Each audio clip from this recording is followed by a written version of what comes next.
Nouvel épisode sur cette jolie Mazda coupée. Alors j'ai enlevé la roue arrière et encore un peu de boulot par ici et par là. Bon, c'est pas très étonnant, de toute façon je m'y attendais. Donc frein à tambour, très sportif bien sûr, mais bon, en 1985 c'était tout à fait normal. Il n'y avait pas beaucoup de voitures qui étaient équipées de freins à disque à l'arrière. Sauf que ils sont bien pourritasses quand même. Un peu de corrosion de surface partout. Donc je pense que je vais remettre un coup de propre. Je vais tout poncer. Et puis je vais repeindre tout ça. Alors une fois qu'on enlève la roue, on voit bien l'étendue des dégâts en matière de corrosion. Alors c'est bien et pas bien. Alors au niveau du passage de roue arrière, il n'y a pas grand chose à dire en fait. C'est plutôt sain. On peut dire que ça va. Il n'y a pas grand chose. L'aile est plutôt belle. C'est saine. Alors tout ça on ne voit pas du tout quand on achète un véhicule puisque c'est franchement caché par la roue. Et le débattement de suspension fait que le véhicule nous cache certaines choses.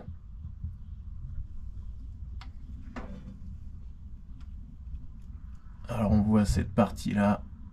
Donc j'ai gratté un petit peu pour voir ce qu'il y a sous le chewing-gum parce que les épaisseurs de mastic, ça fait vraiment une sorte de chewing-gum.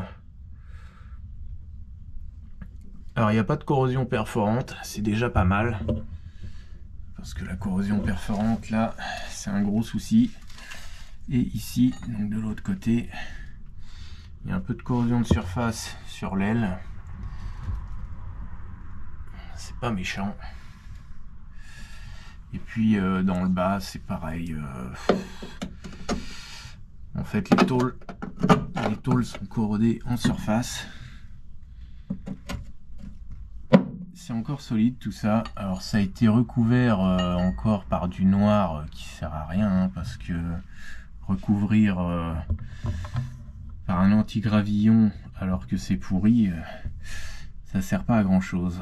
Et ça peut même peut-être empirer puisque ça pourrit, ça garde l'humidité. Et là-haut, il y a une petite surprise. Donc j'ai trouvé un gros tas de terre et évidemment dans le gros tas de terre, un petit peu de dégâts puisque il y a une durite à reprendre. Mais bon, dans l'ensemble, on peut dire que c'est sain. Pour une voiture qui a 40 ans, ça pourrait être pire. Alors au niveau carrosserie, c'était la grande mode. Donc on trouve pas de renfort de caisse sur la voiture, on trouve un sticker.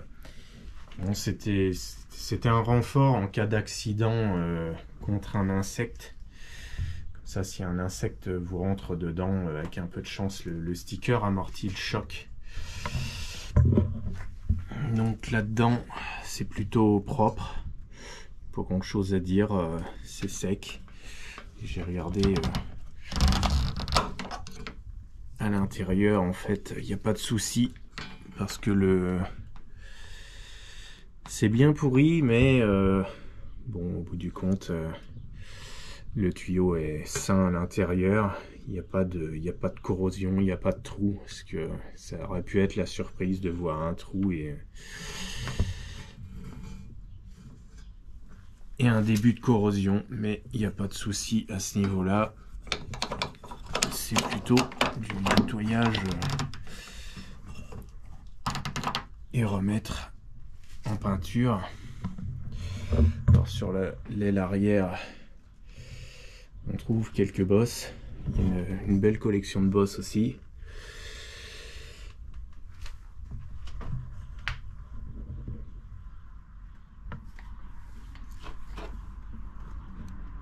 On voilà, il y a des déformations un peu partout.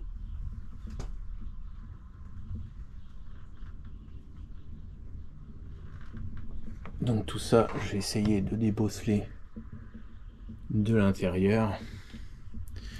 Enlever les moquettes sur l'aile. Encore des petites bosses, des petits coups un peu partout. Ça en principe, ça devrait revenir assez bien. Alors, particularité du véhicule, à cette époque, on trouvait des choses assez différentes d'aujourd'hui, puisque on a un espèce d'habillage sur le pare-choc qui est bien en plastique. Donc cette partie-là est bien en plastique.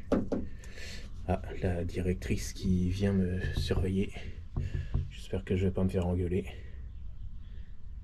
Je travaille, oui.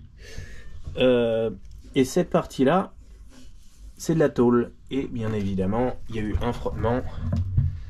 Donc, je me retrouve avec une jolie bosse ici.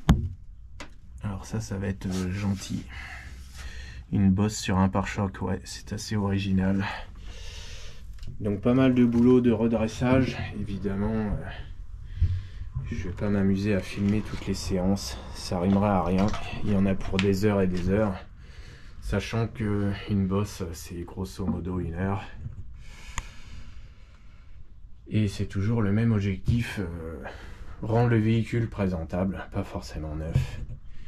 Puisque évidemment dans l'idéal il faudrait faire une peinture complète si on voulait une peinture neuve.